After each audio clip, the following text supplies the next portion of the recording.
Bienvenue à tous et à toutes dans Conseil de vie by Nelly Nana. J'espère que vous allez bien. J'espère également que vos familles se portent bien.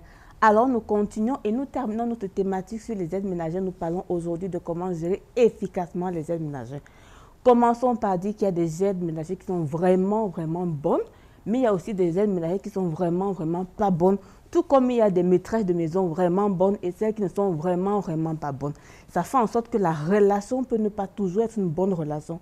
Surtout que dans leur état d'esprit, ces aides ménagères, pour la plupart, quand elles arrivent dans une maison, parfois elles se disent, je vais faire un pointage. Elles ont l'intention de travailler juste quelques mois et partir sans vous dire, de peur qu'en vous disant, vous ne soyez d'accord, mais c'est leur plan et elles le font et elles calculent et parfois elles vont sans vous dire au revoir, vous le découvrez le matin. Maintenant, de l'autre côté aussi, on a des femmes de maison qui traitent mal les aides ménagères, c'est-à-dire que le salaire n'est pas conséquent.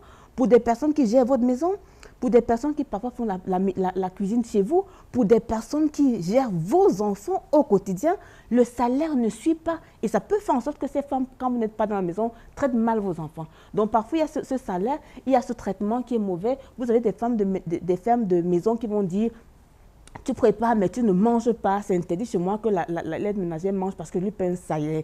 Mais il faut comprendre que cette femme qui est chez vous et qui a vos enfants, qui fait de la cuisine pour vous et à qui vous refusez de manger, est capable de faire beaucoup de choses, mais des choses même destructives pour votre maison et pour toutes, et même pour tous vos enfants. Donc, commençons par dire, donc, à cause de cette réalité, il faut vraiment travailler pour que la relation soit une relation paisible et ça commence par le recrutement. Là, je vous donne quelques astuces. Le recrutement doit être sélectif. C'est compréhensible que parfois il y a la pression, mais on ne doit pas et il faut éviter de recruter une aide ménagère sous la pression parce que dans la pression, on fait beaucoup d'erreurs.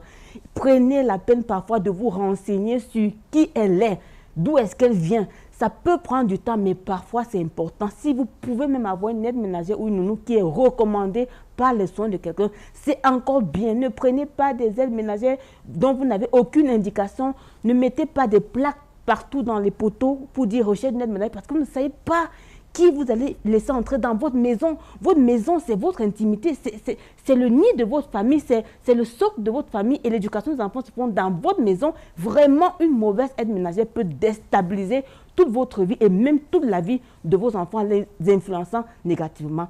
Travaillez, mais travaillez vraiment pour encadrer leurs responsabilités. Travaillez pour avoir des pièces où elles n'entreront jamais.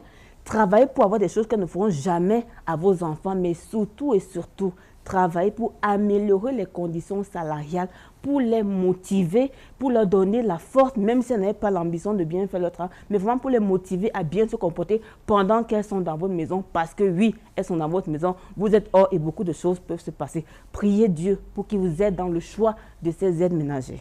À très bientôt.